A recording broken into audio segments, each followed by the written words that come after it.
Watch.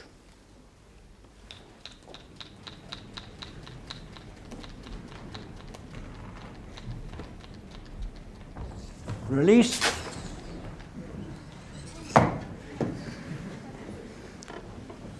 Why did the rocket go up?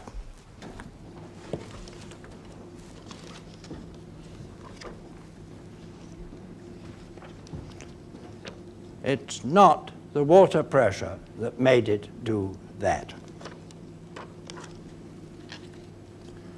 Look, the water pressure presses sideways and slanting down. That's a matter you might think about, because science is thinking, amongst other things, and we will talk about it at the end of the second lecture. Today, I'm going to talk to you about atoms as very small things. You need some knowledge of how small. So we'll make a scale of things being smaller.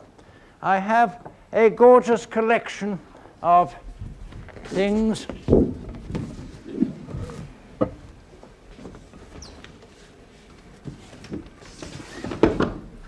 Starting with a young person.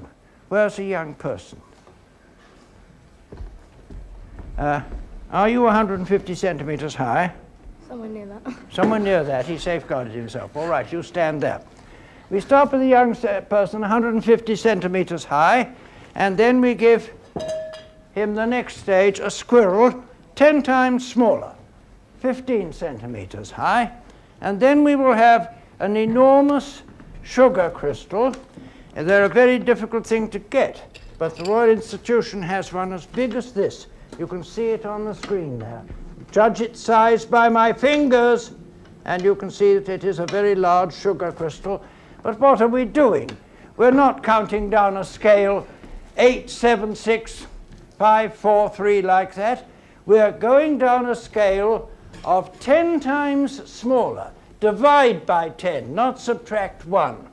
And we have here, you see the sequence? We've got as far as a very big sugar crystal. But before we go further than that, I want to talk to you about what you need to look at something. We need looking with eyes, looking with lens. The lens will cast you from coarse sugar to caster sugar, and then down to icing sugar, or else red blood cells. I'm not sure if they're going to look red when we look at them in a moment. We'll see what they look like and see what you think about it. But this is a very funny scale, and I would like, therefore, to show you on this piano the same kind of scale, though it's going down by a factor of 2 all the time, not by a factor of 10. These are the wavelengths of the air waves from the piano. When I play D, an octave up, half the wavelength. An octave up, half it again. An octave up,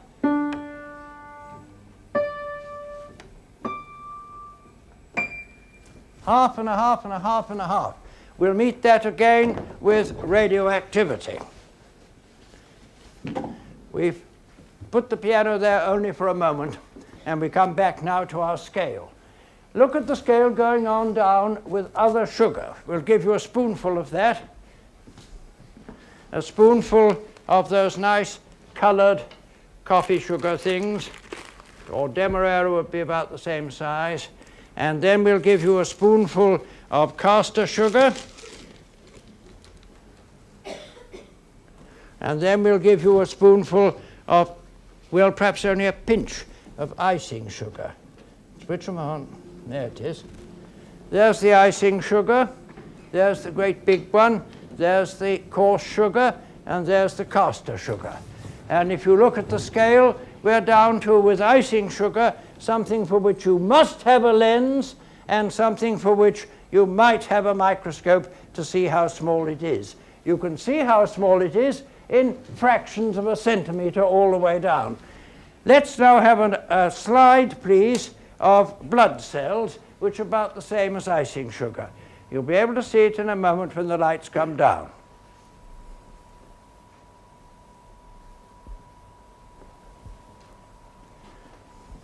Right, you can go back now. Those are blood cells, and the large things are the strange extra things that can happen in blood. And they're about the same size as the icing sugar particles, and those are photographed with a microscope multiplying by 400 or 500. Then we go one stage further. You'll have to remember the scale you saw because it's hardly bright enough now, because we're going to look straight away at the next one down the list, 10 times smaller bacteria. There you will have to have a slide again.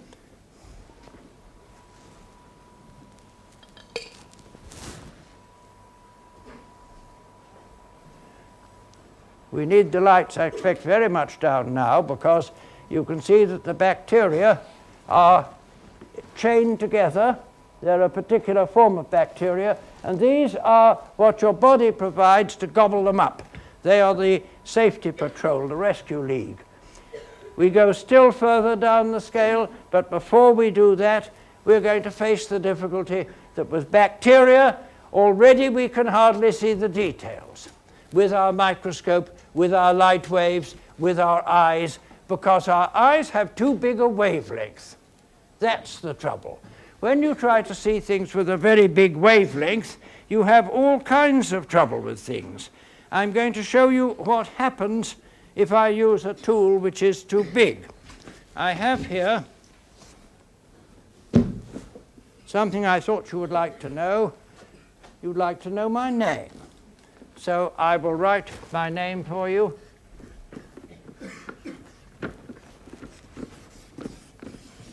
There it is, and that seems to me fairly clear for you. But if I use a tool which is a little bit too big,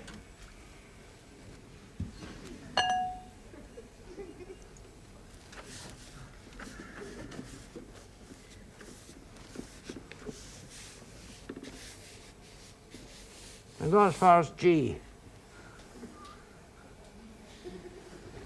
That's the fault of using the wrong tool.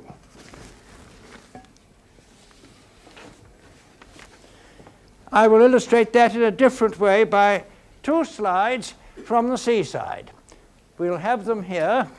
First, there are waves coming in from outside, and they meet a ship which casts a shadow of waves with no waves much behind it, because the ship is much bigger than the wavelength from crest to crest of the sea's ocean waves.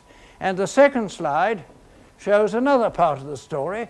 Here waves are coming in past a post. They go lolloping round the post. They don't care, because the post is much smaller in its size, much smaller than the wavelength of the waves that come in. And there should be also some sunlight. We weren't able to put it in, but if you have sunlight going this way like that, it'll cast a good shadow of the post, because sunlight waves are far, far smaller. But light waves are not small enough to make a clear picture of details of bacteria. So that we use an electron microscope for the next stage. We use it on bacteria for details, for viruses. And we'll have slides of those, please. Here's a slide of virus particles. This is an enormous magnification. This picture here is about 100,000 times life size. With the help of an electron microscope, you can go up to the magnification that would show single atoms. but what the story it tells is difficult to understand, both the story and how they got it, so we shan't deal with that now. Notice that the next one has a funny number up here. It says, first of all, 5 eggs, 5 zeros, then few. Few is, in good modern science, any number between 1 and 5. Just we're down to a very difficult region. We're going to be doing desperate physics, where we're glad of a rough answer. And so is any government when it works out the tax costs or the consumption of tobacco or anything of that kind. Great precision would practically be great stupidity. And when we get down to a giant molecule such as protein, the model is so big that I can't give you a full model. This is a small giant molecule made as a model here. It's a model of one of the vitamins. A very complicated thing, and yet not as complicated as proteins in one's body. We'll go one stage still more, just by the curtain, big molecule, and it's 3, 6 eggs and then few. And that's a sugar molecule, just the kind of thing we've been looking at here when we put the pictures of the sugar on the screen. What comes after that? Next line. Right down to here. 3, 6, 7 zeros, 7 noughts, and then few. That's the size of an atom. By that time, it's very difficult for me to draw you pictures. I can only draw you a very rough picture, and I will do that now. I'm going to point out that you must imagine there is something about the size of a balloon hung on the gallery up there somewhere. For a hydrogen atom, that would be the nearest electron. Now I'm going to put the nucleus of an atom there, and I'm going to add a little extra color to it and see what size it looks. This is about 30% too big. Oh no, that's about 100% too big, that little dot there. And on that scale, the nearest electron is right out up where the gallery is. If you imagine there was a balloon up there, that would be an electron as a rough distance. Of course, that isn't where the electron stays. It spends a lot of its time back near the nucleus, and it comes and hovers around the nucleus, and it stays some time out here, sometimes, quite often around the nucleus, all very woolly. Oh, the Bohr orbits we know are far too definite. They went out of fashion a quarter of a century ago as a way of knowing what we're doing. And when we get right out to the outermost region of the gallery, it's about where you'd often find an electron. That's for an atom of, say, hydrogen. For an atom of something more complicated, like uranium or something of that kind, it's a little bit bigger at the nucleus. The nearest electron would be about 6 inches away, so somewhere here, fuzziness there, but again, coming in sometimes to the nucleus like that.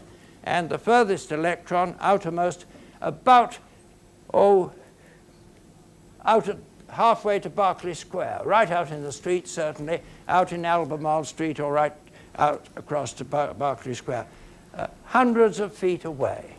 So that this tiny center, which is the next one we haven't even drawn here, which is a nucleus, is a very, very small fraction of the total atom.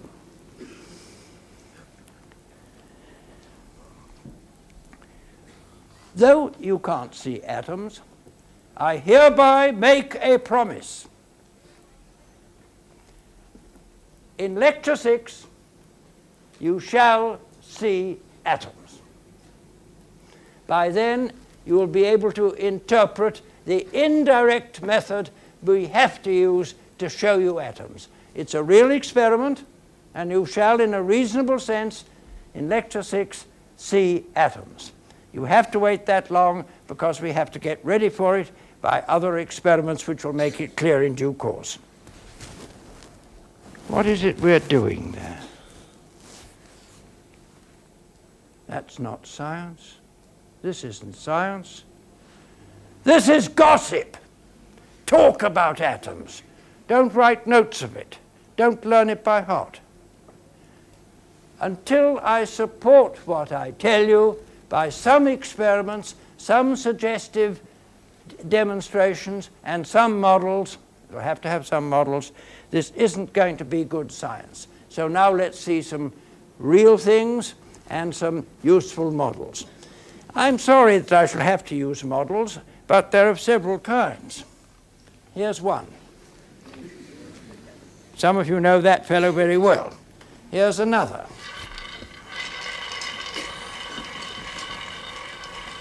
That's a model of molecules in a gas.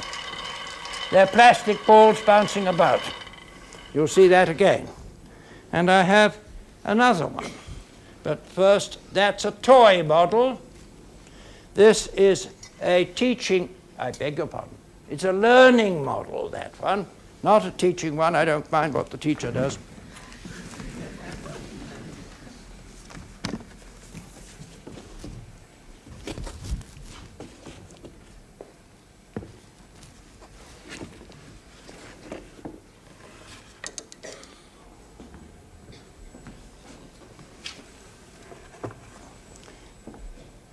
These help learning. These help you to grow up cheerfully, an interesting life. And now we have one other kind. Thinking models. This is a professional scientist's model of an atom of sodium, one of the two kinds of atoms in salt. And it was made to show the Bohr orbits in an earlier generation when we seriously thought that was the best model we could have. Now we know the orbits are very, very fuzzy. And so I'm afraid this is an unfuzzy mistake. But we like it so much that we thought we'd show it to you. It's out of date, but that's a thinking model. It's the way we have to express our knowledge. So you will see sometimes models, I can't help it. Now let's see a real one. This is a real thing. This is a real crystal.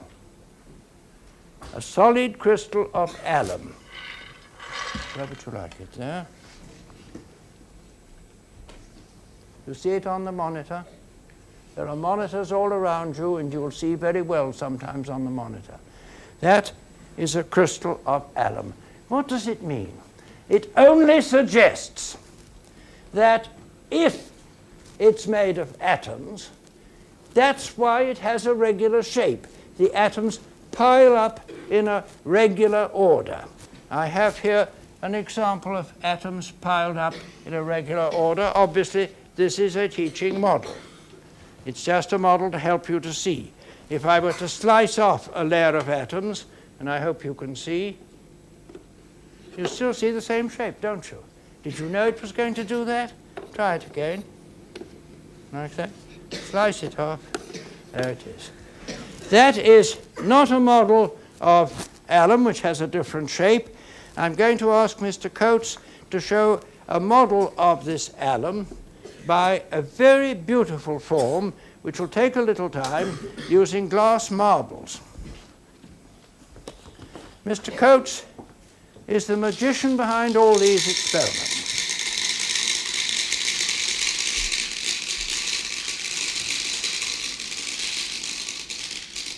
He gave it a suggestion.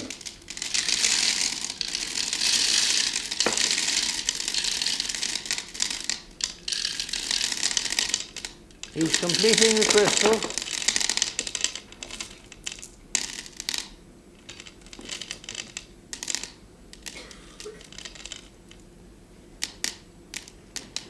Nature puts the last few on by hand, just like Mr. Coates.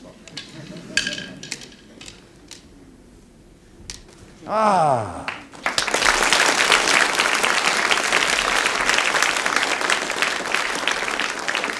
I wish as well Professor Bernal were here to see his model being used and your enjoyment of it. It's remarkably clever. So are the atoms which make this thing. They fit together, and that's indirect evidence of atoms. Now what I'm going to do is to show you a liquid forming crystals. We'll have this here. I have a tube containing very carefully melted photographic hypo. This is a liquid which has been overcooled It wishes it could crystallize, but it hasn't quite got the idea. It'll get it as I pour it out. If it doesn't, we'll give it a little hint. We'll have the hint department ready. Here is the hint department. See, some spare crystals if we need them. And we'll put that there. Now watch it when it pours.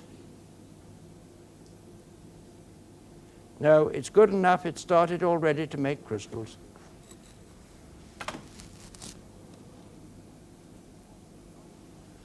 Can you see it forming solid crystals there?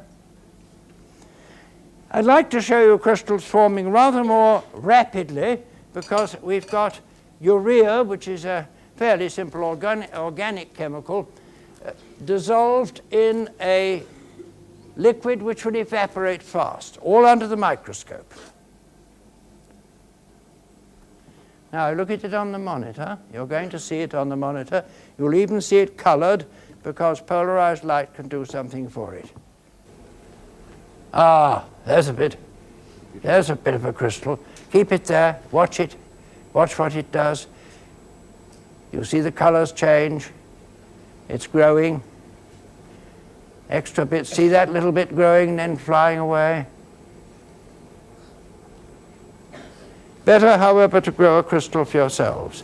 Now, I want to show you another model, which is a model of salt. It makes a cubical crystal, and the alternate atoms are sodium and chlorine, but they are not atoms. They are ionized because each chlorine atom has stolen an electron from the sodium. And so they're already charged, negative and positive, by one electron charge. No wonder they hold together. No wonder water can crawl in between them and dissolve a salt crystal. Now, how was it ever discovered that these atoms are already ionized? Because if sodium and chlorine are already ionized, they will form sheets of the same number of electrons in each sheet, and X-ray examination by the two Professors Bragg showed the two sheets were just equal. That's to say, the white sheet and the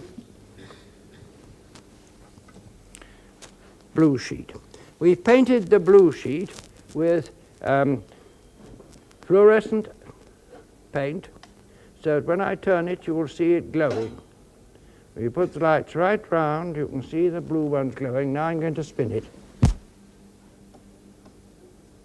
You don't see the other ones, you only see the blue ones, and in that way, the two Braggs between them, who later worked here, were able to work it out that there must be equal number of electrons in both kinds, and therefore they're not atoms, they are charged atoms. Thank you. I have one more experiment with this same strange liquid which has melted but decided not to crystallize. Mr. Coates, will you select somebody to help me? Now, we've had him before. Oh, we did before. We'll share about. Now, I want a piece of crystal. Will you please hold it up there? And the camera wants to watch you. Which camera? All right, you come around here where the camera can watch you. That's right.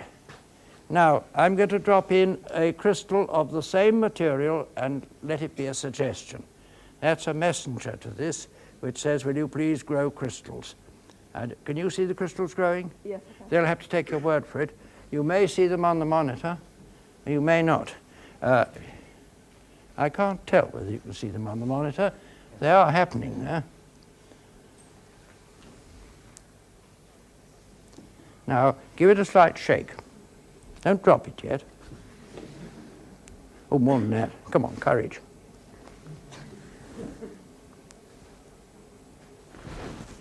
Hurry up, hurry up. Hurry up, Albert, come on. Now hold on. Oh, you can hold on lower down now. Right down. What do you feel? It's getting warm. Getting warm. With luck, it'll get hot enough and you'll drop it. When the atoms form the solid crystal, they come crashing together in a regular arrangement, releasing enough energy, just as you would if we let you in the door and you went hurtling across to your seats in a great hurry to get the right seats and form a crystal. Do you realize that you are a crystal? A very good model of a crystal, except that there's something not quite well arranged about the interatomic forces. I'm going to suggest that you should put in some interatomic forces. Will you please put your left hand on the shoulder or neck of the person beside you, and your right hand on the shoulder of the person in front of you? Will everybody do that in these two sections, please? Left hand on a neck, and right hand forward in the next row. No, that's right, and you just wave it in the air.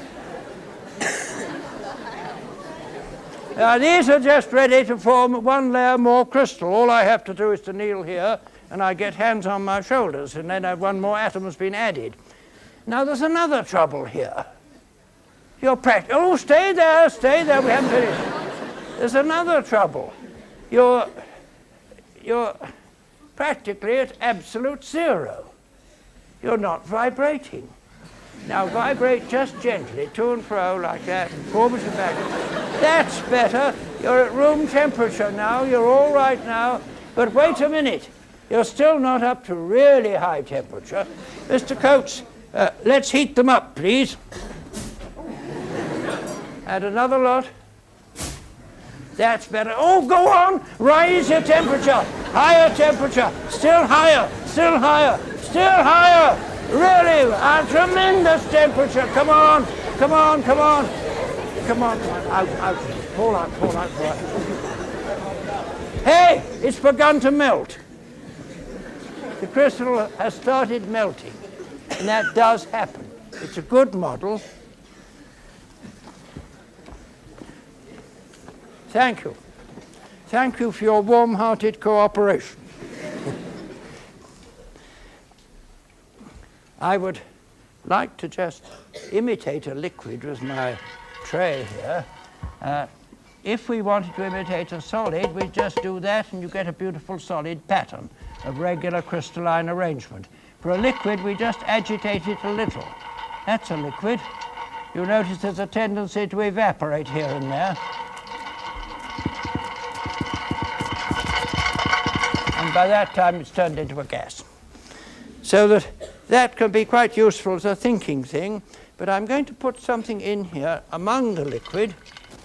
And Mr. Coates, you ready for Brown motion? I'm going to now put a matchbox in there and bounce it about with the molecules of liquid. Does the matchbox move? Watch it.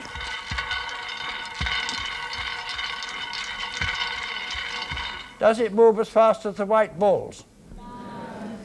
It's being pushed around like an elephant in the middle of a football match. You must provide the elephant with roller skates. Now, we're going to do that in reality. This is one of the most difficult experiments of the whole day, perhaps of the whole set of lectures. We're going to show you tiny, tiny visible particles, visible with a microscope, a special microscope here, in water. And you'll see the water molecules jostling the particles about. You won't see the water molecules. They're far too small. But you will see the jostling. We're ready now. You have almost complete darkness, and you may not need great darkness, I'm not sure. You're going to look at the monitors, watch the monitors. Can you see on the monitors somebody dancing about, little things in constant motion? Now you know why I showed you how to make a model yourselves of a crystal, because this is violent vibration by bombardment in a liquid, and if you're nearer to a monitor, you may see the smallest victims seem to move faster, though not much further. That is called the Brownian motion, after the botanist Brown, who early last century saw this and thought the bits were alive. They're not alive. They're bits of mineral of some kind dancing about in water under bombardment. That is evidence of a highly suggestive nature almost enough to hang someone, of motion of molecules in water, too small to see but bombarding. It's a very important experiment, and I'm glad you've seen it. You can imagine that molecules in water are still quite near each other. They must be quite near. And so I'd like to put some water somewhere for you and see what it does. We've got a lantern here, and I have a sheet of glass. I want some more like that on the window ledge near this end. You'll find them tilted about. There's a piece of clean glass, and I'm going to pipette a drop of water onto it. It's going to fall just about there. That's it. Now the water's going to form there. See what it does.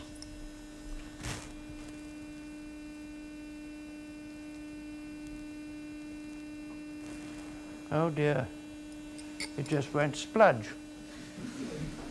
Very simple reason. Water molecules like glass better than they like their own neighbors, their own family. And so they're pulled out sideways by the glass, but there are forces there. And in a moment or two, I'm going to show you some wax-covered glass and see what the water does, thank you very much, with that. Here is a piece of glass covered with wax, candle grease, and we'll put water on it. Water doesn't feel attracted to candle grease. See? The drop humps itself up like that. Isn't that a wonderful hump? Now I have a wonderful material, which I won't tell you the name of. I won't tell you what it's going to do. I just want you to watch it. I'm going to add a mysterious material, a tiny bit, and I'll add it by dipping a matchstick into it. Came from a shop nearby in Bond Street. Are you ready? You focused? Watch. Collapsed. Let's try the slide further along. Put another lot on.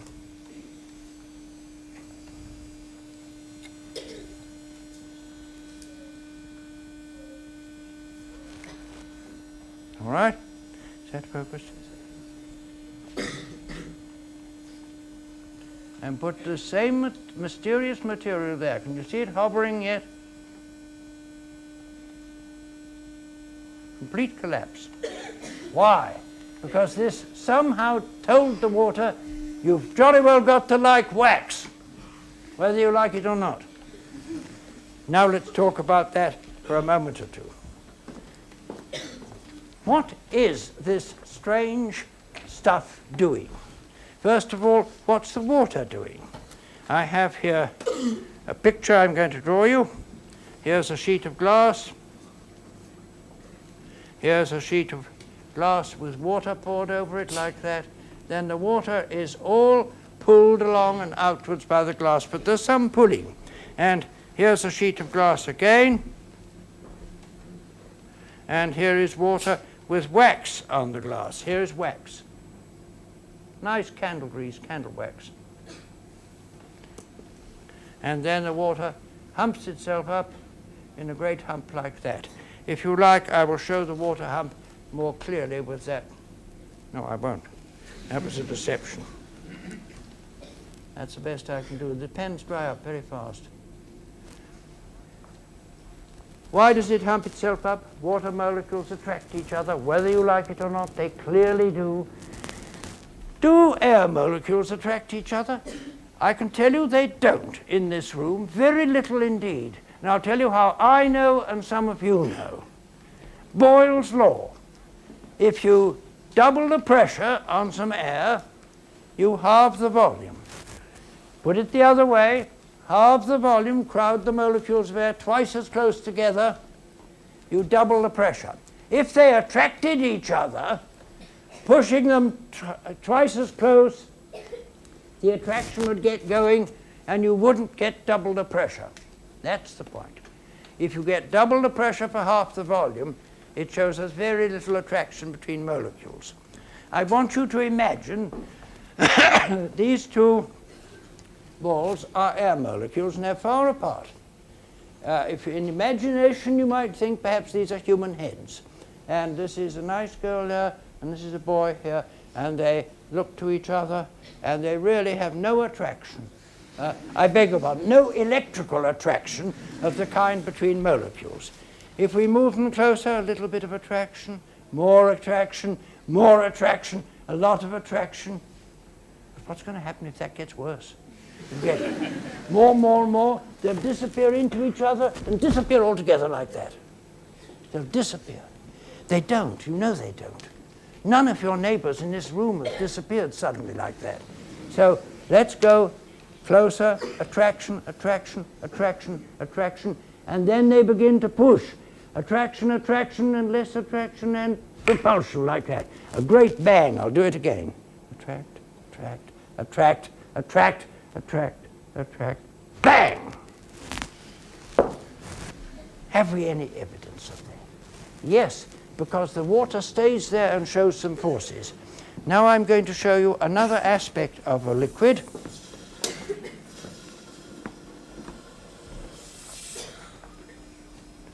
It will appear on the screen. We should have to put the lights down a little. We've got here a special liquid, and you better let a lot through because the things are not full. That's all right. That's all right. That's all right. Oh, okay. There it is. That's all right. All right? It's okay. Now, let the drop start. You'll have to get a bubble out first. Get it out suddenly first. That's it. There's a bubble, a great drop of water. Oh, look what happened. Whoa, hold it. Hold the next one. See, it hangs there as if it had a rubber skin round it, just like a rubber skin holding it up. Not a real skin, such you could flay off a rabbit, but a rubber skin. And now we'll try to move the optical arrangement so we can see what happens lower down. Can we a little bit?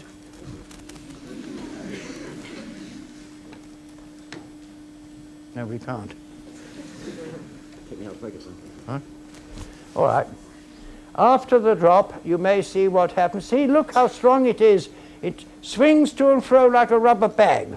And yet now when it settles down and goes, that's it, keep it still. Can you see what follows it? The narrow waist it forms. There's little Willie. Did you see little Willie?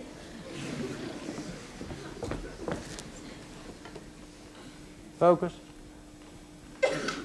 Now watch for little Willie. He'll follow where that.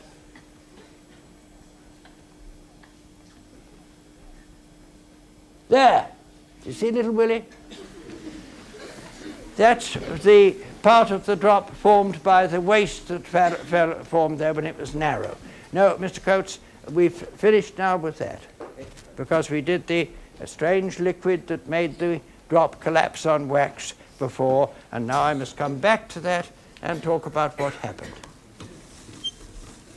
The evidence of those drops with their skin is that water molecules do attract themselves and sometimes other things. And now let's look at this strange thing which we had, which made the drop collapse. It is a go-between. It's a middleman between wax on the slide, on the glass, and water. And so it's a long, tall molecule. We'll put this on the screen. It's a long, tall molecule with a waxy head, wax and wet feet, which like paddling in water.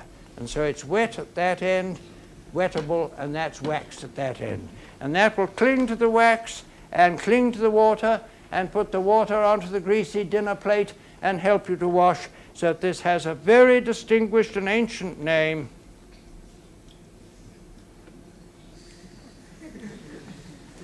Soap or any detergent.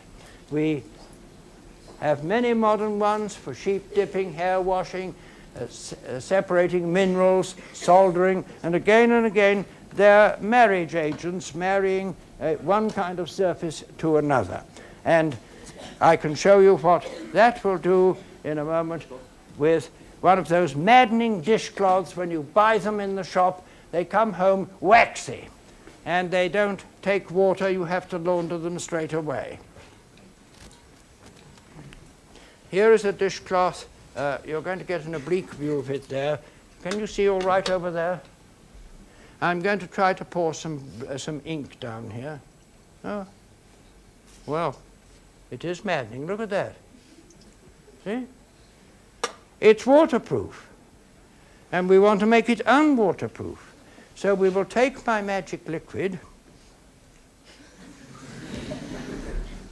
and we'll give it a dose. It only needs enough to make a 1 molecule thick film, but we'll put in 1,000,000 times too much and stir it up.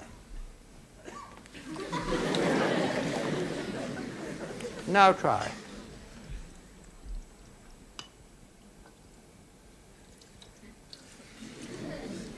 See? It messes the thing up at once. It's a very powerful creature. It's very good chemistry. The next thing that I want to show you is another material. Oh, all right. You want me to show this? All right, I will. This is the other story. This is waterproofing. I've got a sieve here. You can see on the overhead projector here that it's got holes in it. You can see that all right, can't you? And you can see anyway it has holes in it. And you will certainly know it has holes in it. This water here? Yes. When I pour some water into it. Nobody but a fool would try to hold water in a sieve. See? Well, but Mr. Coates and I will now cover it with frying, with molten wax. This is candle grease, paraffin wax. Oh, it's all bunged up the holes. Wait a minute. Good for the floor, polishes it. Now you can see there are very few holes there which are clogged up with wax, just 1 or 2 here and there. Now we go back to pouring water into a sieve.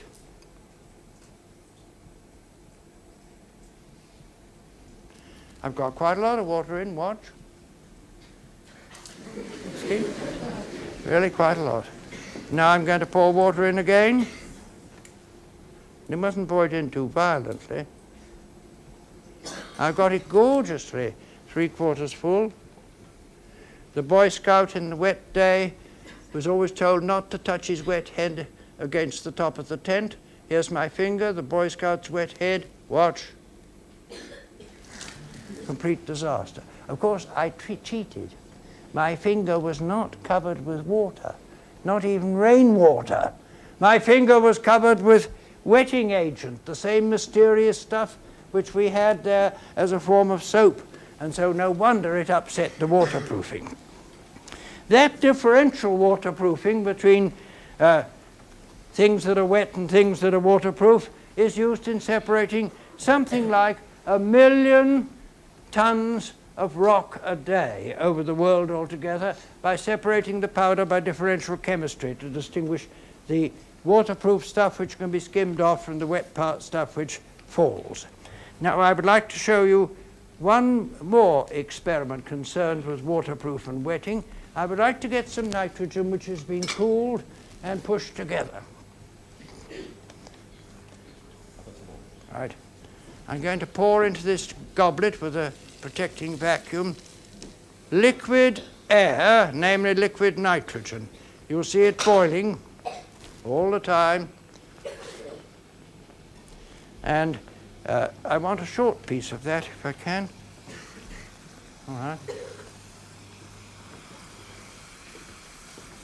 We'll leave that there, and the same supply. I would like to put this rubber tube in. Anybody want to try it?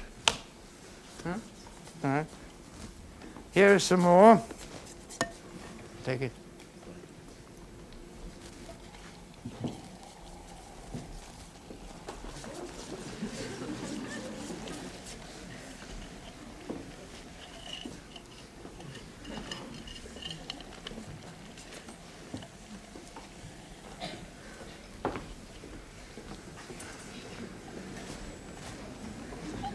Now, by this time, it's well frozen, and so I will take this out here.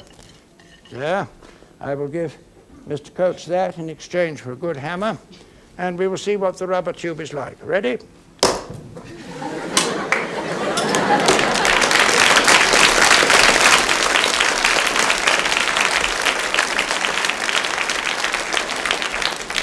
Now, don't put your finger in liquid nitrogen unless you do it very, very quickly. Now, here is liquid nitrogen again. You know, it's a nice white liquid. I'm going to put my finger in because I know what I'm doing. Don't do this. This is not a thing to imitate. Is that right, Sir George? He said yes. Sir George is the head of the whole Royal Institution, and he and I confer about what's good for people and not.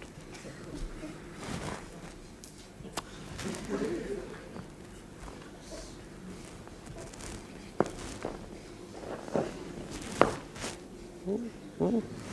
Watch that. Look what happens. Now, why do they run along?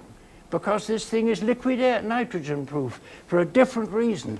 It bubbles away, boiling, and coasts like a hovercraft on a layer of nitrogen gas. We'll do that again for you people.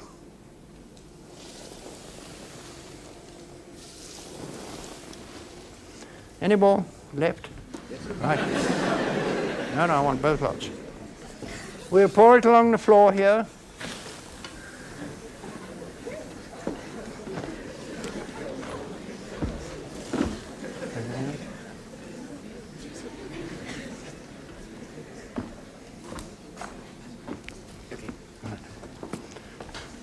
What's the evidence from that?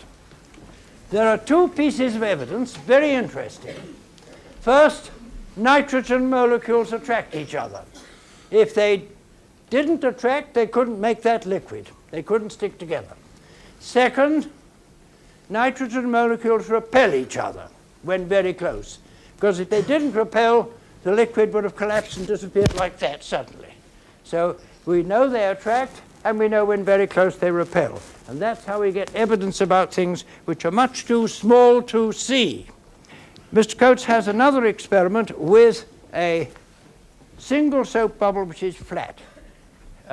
Again, with the lights down, we can shadow this, and you'll be able to see what it is.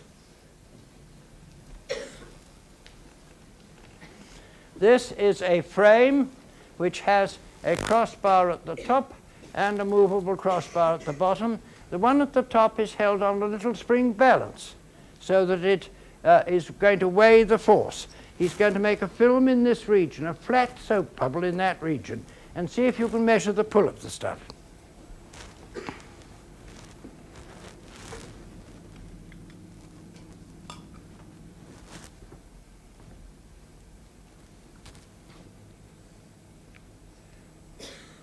That's it. Now, there's a soap bubble in this region here. I'm going to break it. Watch the spring go. Did you see the spring go up? As long as he stretched it,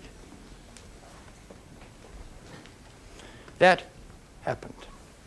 Now, we have two more experiments which we shall show you in the next lecture.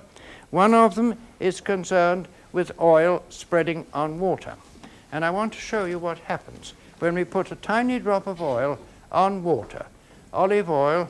I'm only going to do this, Mr. Coates, with the clean water. If you make a clean water on the black tray, and then I'm going to take the little tiny piece of olive oil, which I can get on the match end here.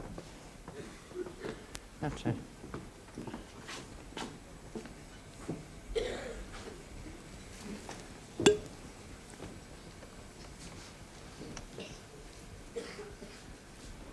There's a little tiny amount of olive oil on the end of this match. We're going to powder the surface with yellow powder. We shan't do this experiment today. We're only going to show you what's going to happen at a later lecture. Ready? Go. Now, if I put more oil on, it may spread still more. We'll see if it will.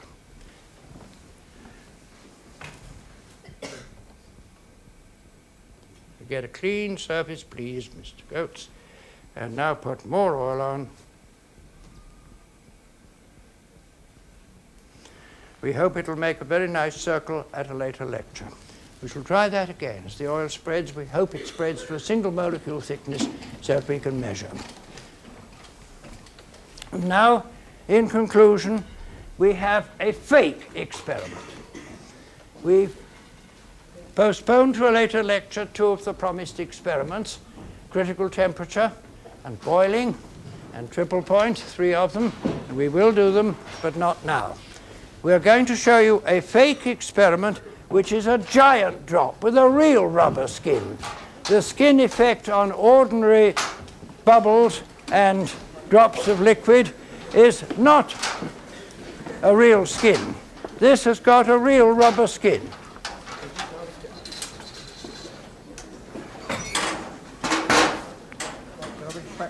All right. That's about right. Leave it like that for the moment.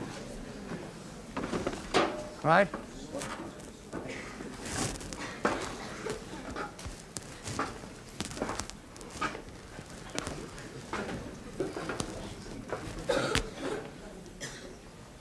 This is a large wash tub, but it doesn't have a metal bottom. The bottom is not there except for this sheet of very thin rubber. It's extremely good latex rubber, and you can hit it like a drum. And we're going to pour a bucket of water in and see if it imitates the shape of a dripping drop from a tap. It won't imitate it very accurately because, unlike the experiment you just saw when the tension on the spring stayed the same all the time, in this case the rubber gets stronger in its pull. So we'll pour a little water in, and you see you get the first look of a dripping drop starting, coming out of a tap, and then we will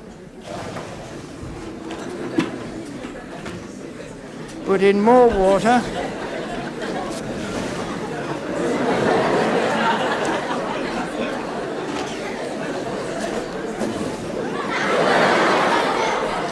Now, Bill, do you think it's centered or not?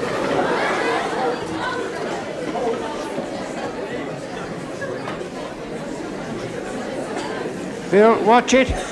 Watch it, I'm going to drop this.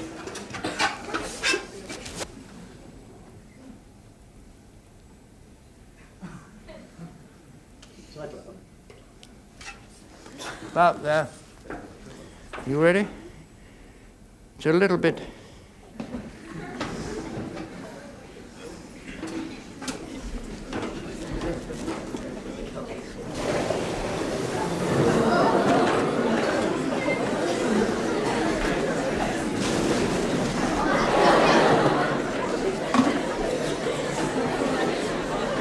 More water.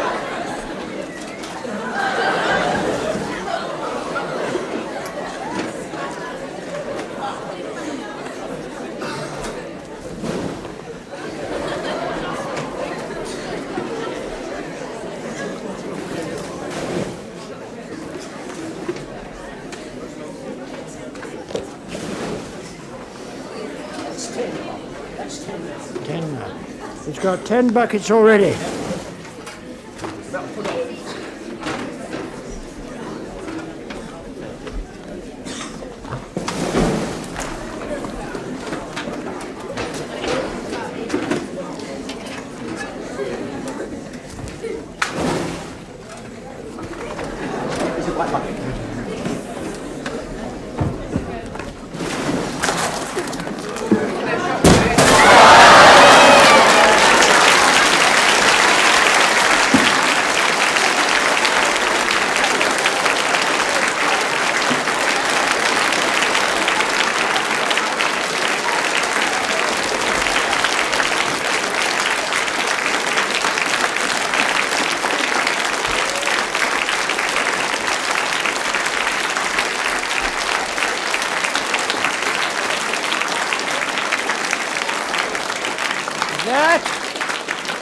That is the end of the drop, and that is the end of the lecture.